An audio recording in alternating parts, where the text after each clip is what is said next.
বর্বর দখলদার ইসরায়েল ফিলিস্তিনের অবরুদ্ধ গাজায় যে নৃশংস গণহত্যা চালিয়ে যাচ্ছে তার বিরুদ্ধে গোটা বিশ্বে শান্তিপ্রিয় মানুষ প্রতিবাদ করে যাচ্ছে।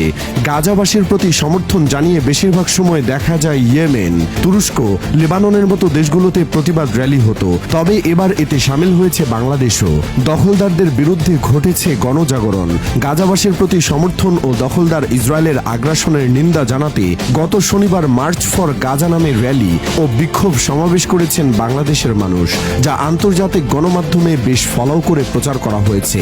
বাংলাদেশের এই র্যালি নিয়ে বার্তা সংস্থা এপি তাদের প্রতিবেদনের শিরোনাম করেছে, বাংলাদেশের রাজনীতিতে ইসরায়েলের বিরুদ্ধে প্রায় 1 লাখ মানুষের র্যালি, এবং সংবাদের ভেতরে লিখেছে, বাংলাদেশের রাজধানীতে হাজার হাজার বিক্ষোভকারী গাজায় ইসরায়েলের হামলার নিন্দা জানাতে র্যালি করেছেন। ঢাকা বিশ্ববিদ্যালয় এলাকার সোহরাওয়ার্দী পার্কে প্রায় 1 লাখ বিক্ষোভকারী জড়ো হয়েছিল। তাদের সঙ্গে ছিল কয়েকশো ফিলিস্তিনি পতাকা। সেখানে তারা ফ্রি ফ্রি ফিলিস্তিনের মতো স্লোগান দিয়েছেন।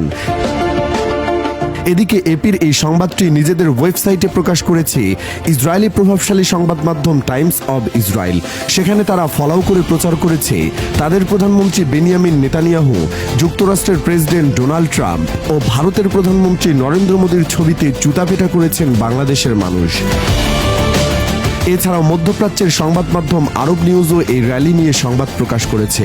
তারা তাদের শিরোনামে লিখেছে, 10 লাখ বাংলাদেশি প্রকাশ্যে ইসরায়েল সংশ্লিষ্ট পণ্য বয়কটের ঘোষণা দিয়েছেন।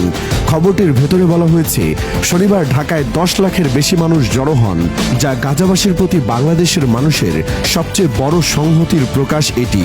এতে আরও বলা হয়েছে, বিক্ষোভকারীরা শপথ নিয়েছেন ইসরায়েলের সঙ্গে সংশ্লিষ্ট সব পণ্য বয়কট করবেন। তারা বাংলাদেশ ও ফিলিস্তিনের পতাকা উড়িয়ে ফ্রি ফ্রি ফিলিস্তিন, ইসরায়েলি আগ্রাসন বন্ধ করো, ইসরায়েলি পণ্য বয়কট করুন এমন স্লোগান দেন। ব্রিটিশ সংবাদ মাধ্যম দ্য ইন্ডিপেন্ডেন্টও তাদের প্রতিবেদনে ইসরায়েলের প্রতি বাংলাদেশের মানুষের নিন্দার কথা জানিয়েছে।